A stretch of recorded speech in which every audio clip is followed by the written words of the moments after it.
Hello, I'm Lowell Martin, and this is MCC Today. Cue music.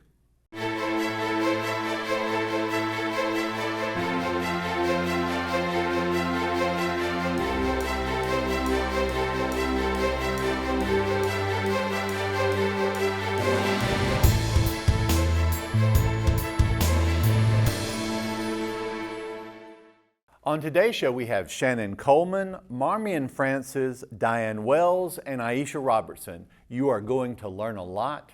Stay tuned.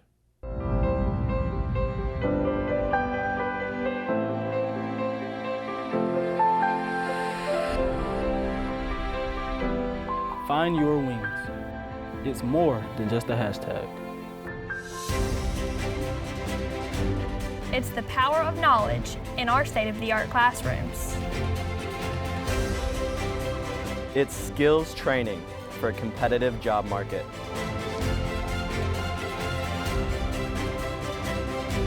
It's the best nursing program in the state. It's home runs, buzzer beaters, and the thrill of victory. And MCC walks it off. It's not just a hashtag. How do I know? Because I found my wings.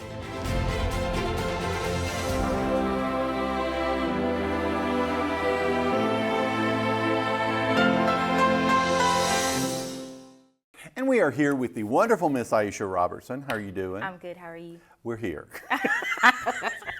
You were here just a couple of weeks ago. I was. Wearing a different hat. Yes. Because you were talking about dual enrollment. Okay. But today I wanted you back to talk about the other hat that aspect. I wear. Yeah, Yes. because you are very, very busy, but you are one of our advisors. I am. Okay. And how long have you been an advisor here?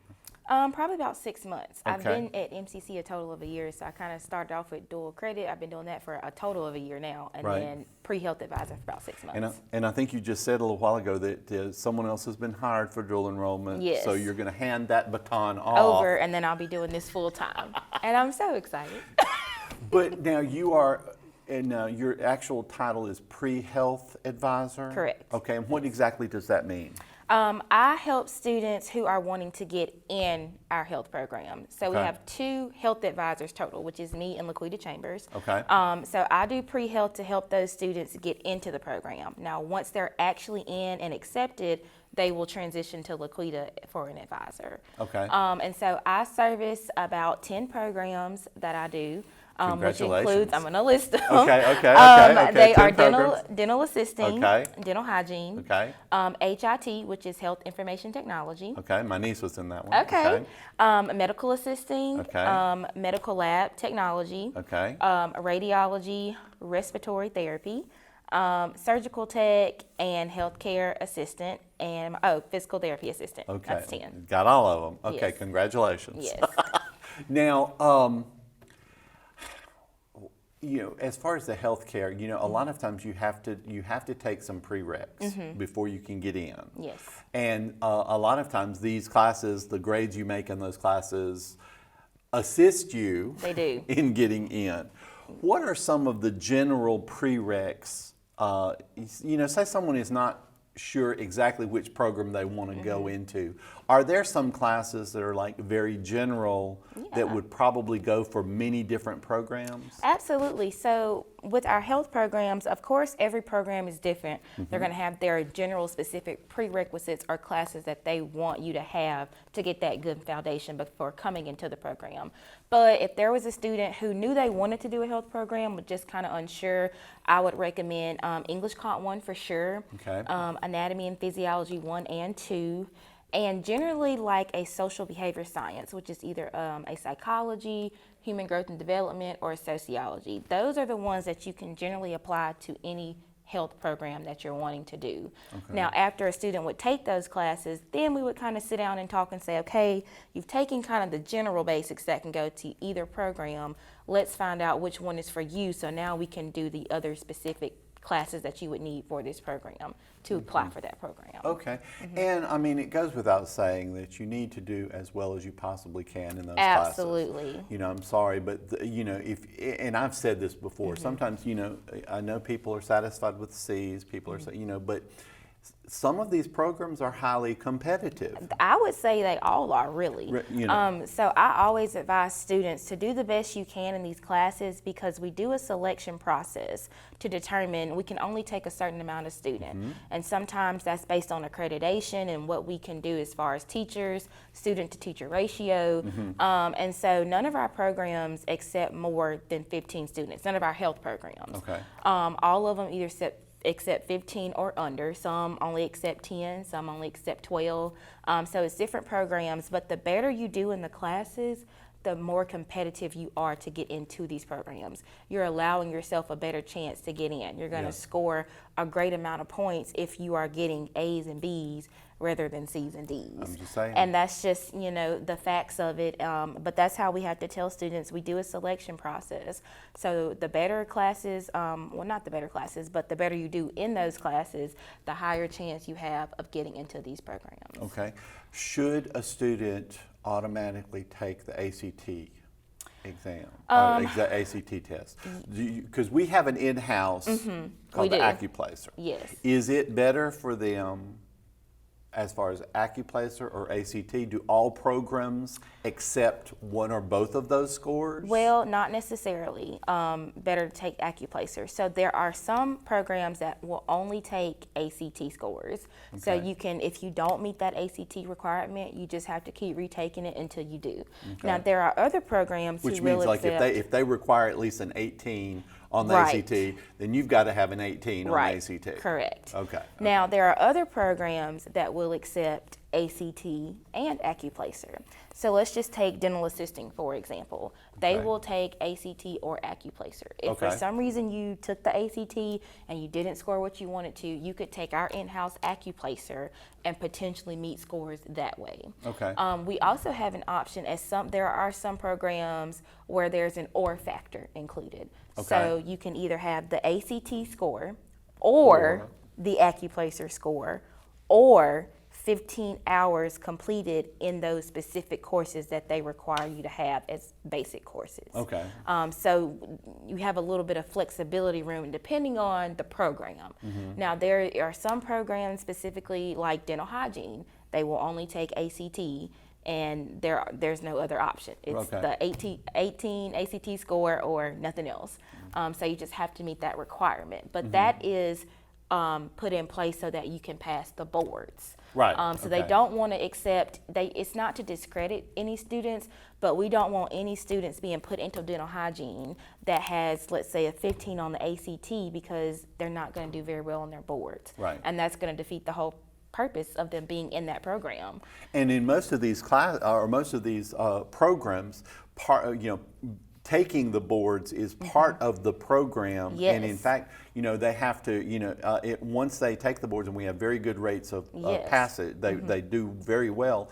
But they then can take this degree anywhere in America. Right. We are accredited with our program, so they can graduate from the program, but in order to work in that field, you have to pass your boards. Okay. And that's what all of our programs are we're getting our students prepared for that. And so that's why these test scores and these classes are so important. We want them to leave here, not just with a degree, but we want them to leave here and be prepared to take boards and actually get a job and a career in that field. It's great to say, oh, I have a degree as a PTA, but if you have not passed your PTA boards and you're not working, Yes. you've almost kind of wasted a You're little not bit of gonna your be money paid and your as a time. PTA either. Exactly. Yes. Okay. So that's why these classes are so important. Test scores are so important. We try to keep track of students to make sure they're on the right track, they're Right. passing these classes, Right. that they're doing all they can to be accepted into these programs. And like I said, they are competitive, so if there is, for some reason, they don't get into that program that year, might have to we're back- talking with them and say, okay, what can we do to make you more competitive for next year? Well, so if someone needs to get in touch with you or would like to get in touch with you, how can they do that? You can always stop by advising. We are located in Ivy Skaggs Hall on MCC's campus, or you can give me a direct call at 601-581-3553. You can also email me at arober15@meridiancc.edu. Thank you so much for being with us You're today. welcome. I I always appreciate have fun when I come see you. it. We'll be right back. Meridian Community College. For more than 75 years, we've helped students soar. Establishing the first tuition guarantee program in Mississippi, we put our students first while creating pathways into the workforce and offering a seamless transition to a 4-year degree. Now is the time to find your purpose and register today, because those who move forward never get left behind. MCC, find your wings. And we are back, and we have the wonderful Miss Diane Wells and Miss Marmion Francis. And let me just say, first off, that the world is obviously going to end soon because I thought I would never get you on this show. I have asked for 3 years for you to come on the show, and you've always found something else you needed to do. Gracefully declined. You did. Now, both of y'all are in charge of a program we have here called the Lifetime Quest. That's correct. What is the Lifetime Quest? It's a learning and retirement group. Okay. Sponsored through the college and under the auspices of the foundation. Okay. So at what age group do you need to be in to be able to take advantage and be part of it? Age 50 and above. Okay. But, I mean, if anybody wanted to join at less than age 50, we'd be glad to have them. Basically, you need to be a retiree. Okay. So you need to be retired. You need to be retired so you can fully enjoy what we offer. Right. Okay. And what is it that you offer with Lifetime Quest? If I come and say I want to be part of Lifetime Quest, what do y'all have on offer? We have a reading and discussion group that meets once a month. We have a swimming group that meets twice a week. Okay. And we have the monthly lunch bunches. Lunch bunch. And what does the lunch bunch do? We just have a special guest speaker from the community or sometimes from the college that comes in and gives a program, and we eat lunch together. When the cafeteria is open, we eat in the cafeteria. During the summer when they're closed, we have, for example, this coming month we have a pizza party for our members. Okay. And last month we had a covered dish dinner, which was covered dish luncheon, which was a lot of fun.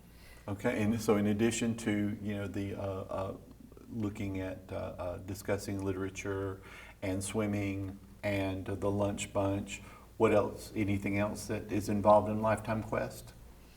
We have travel, okay. And our members are offered several trips a year, overnight or day trips, sometimes longer destination trips, and our members are given the first opportunity to sign up for the trips.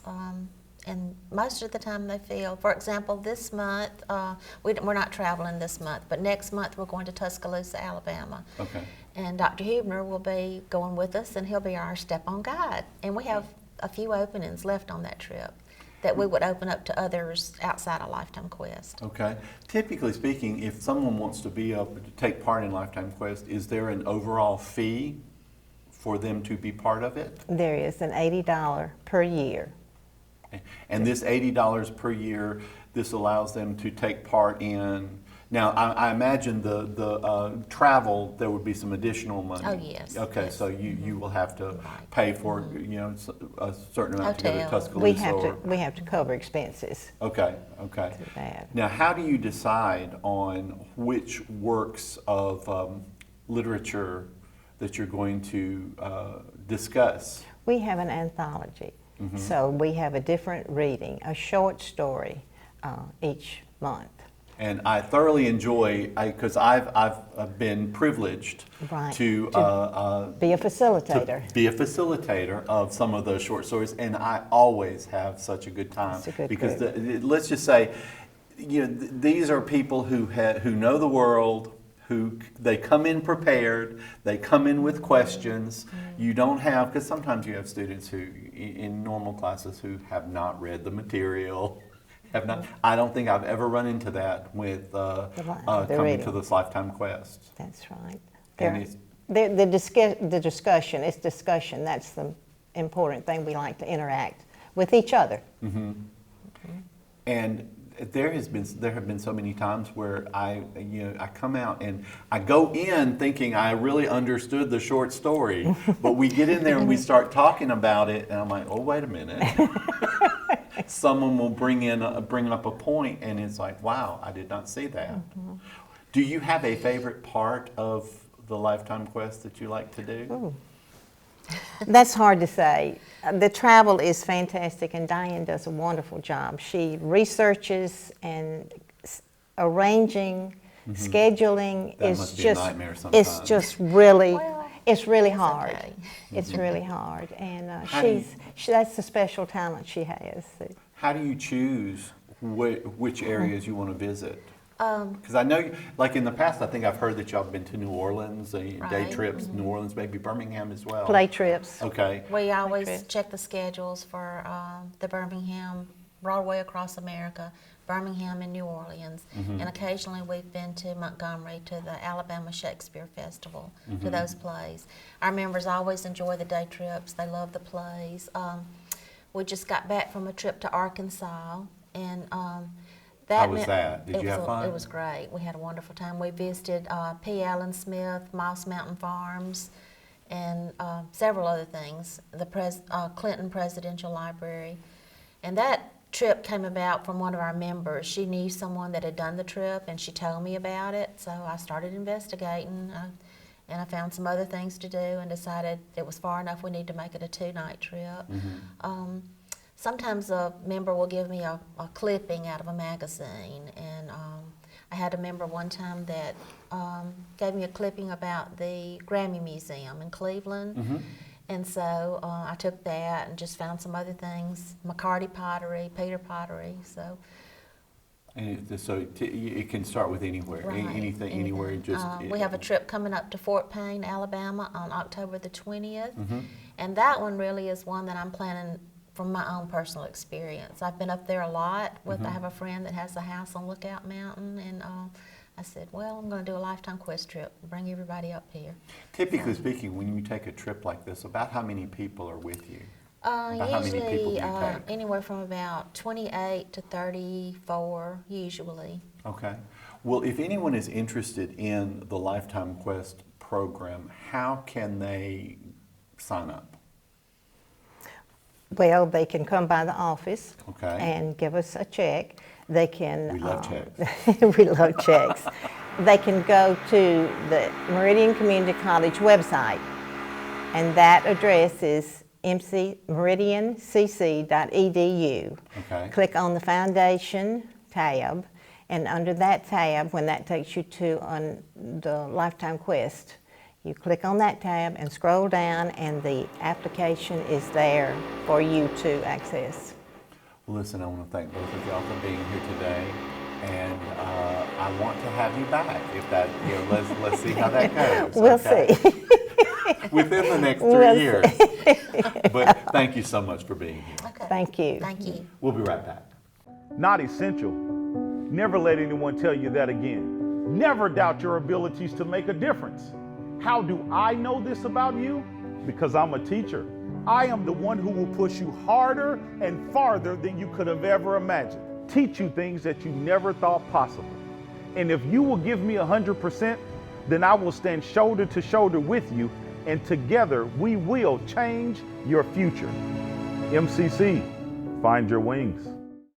And we are here with Miss Shannon Coleman. How are you doing? Good. How are you? I'm doing very well. Now you are your title is I always get this wrong. WIOA Case manager. Case manager. Okay, WIOA case manager, which means what?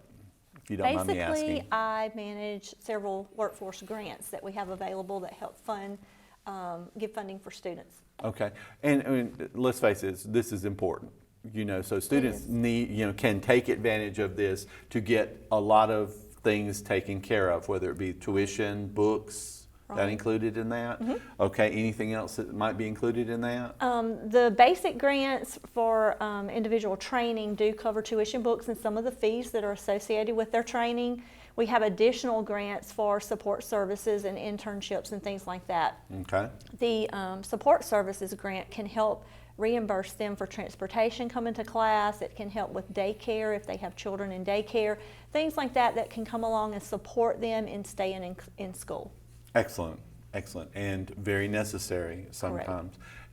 Because I don't know how often I've had students will miss a class and they'll say, I did not have gas money to come in, I didn't have anybody to watch my kids, I didn't have, you know. Especially right now with gas costing, you know, what it costs. So I could use some support services, Lowell. I don't know about you. Yes, I can, definitely.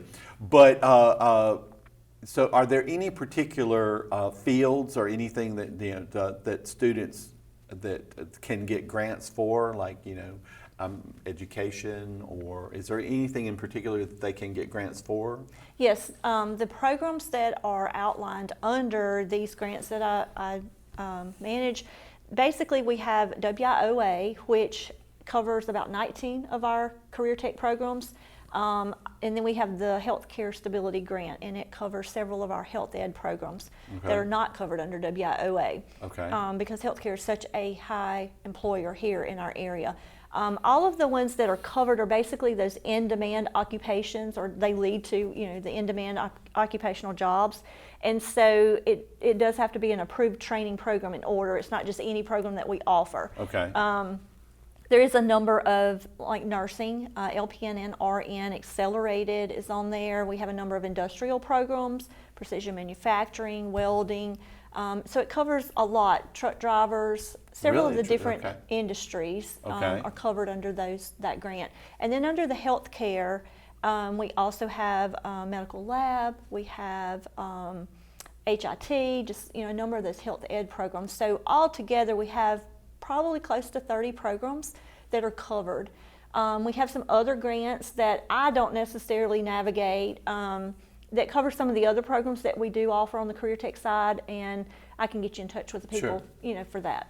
Well, so, because we offer, I think it's 53 programs here, 52 or 53? I used to hear 52, but 52, I know we've added accounting and some other things, so we probably have bumped it up a little bit. So 30 of our programs are, you know, as you say, are pretty much covered in this grant program. Okay. Now, who can try to get this grant? Basically anyone. Anybody. That is not getting, like if you're getting full Pell, obviously that's federal money, so if there's no need for you to have additional funding, then the Pell is going to have to cover first. These are grants that help those who maybe are not getting Pell or other federal funding. So anyone who does not have help, you know, from Pell, I would say apply. It was designed for those people who were displaced or, you know, laid off or had been homemakers and were going back to the education field, things like that. But now there's also adult funding that's been added. So basically any adult that's in school can apply for it, 18 or over. Really? So I encourage anyone, if you're not getting, you know, some type of funding, apply for this. You may or may not be approved, but it's certainly worth a little bit of time and paperwork to try. So how soon should they apply? Like if they want to start something in the fall, how soon should they apply to you? Okay, that's why I'm here.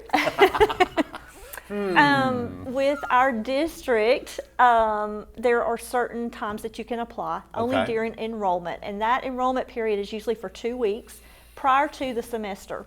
So the enrollment for fall is opening up on June the 20th, and it's open until July 1st. So if you are going to be in school in the fall and you would like to apply for the WIOA or Healthcare Stability Grant, you would need to pick up your packet beginning on June 20th, and then have it turned in by July 1.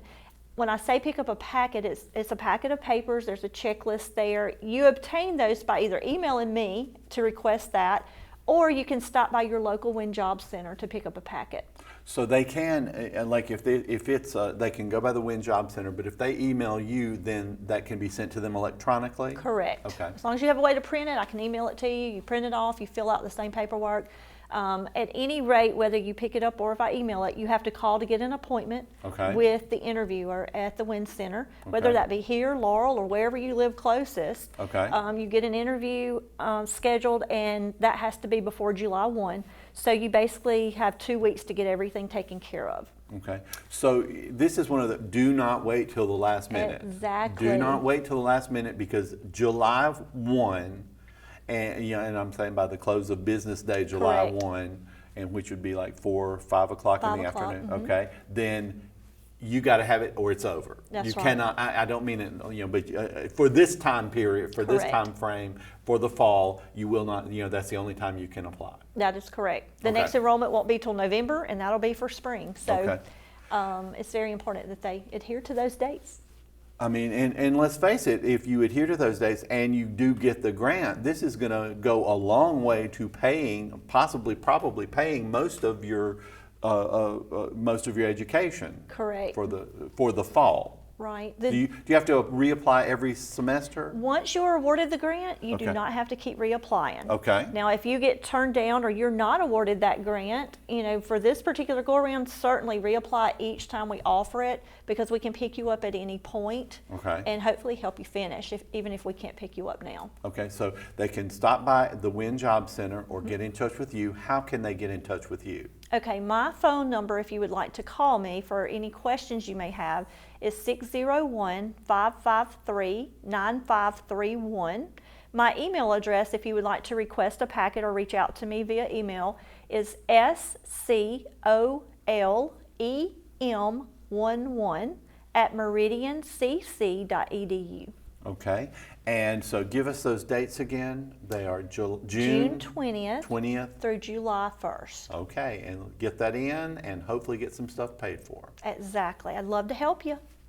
Thank you so much for coming in Thank today. you. We'll be right back. Since 1996, the MCC Foundation Tuition Guarantee Program has provided students an opportunity to find their potential. Thousands of students have benefited from the program. Over $6 million have been invested in the students who learn and live right here in our community. This program is funded by individuals and businesses who believe in our students, our families, and the economic impact of an education at Meridian Community College. Now is your chance to offer support. Give today at meridiancc.edu/give. On behalf of executive producer Matt Milner, media specialist Josh Taylor, and me, thank you for watching. Appreciate you being here. See you next week.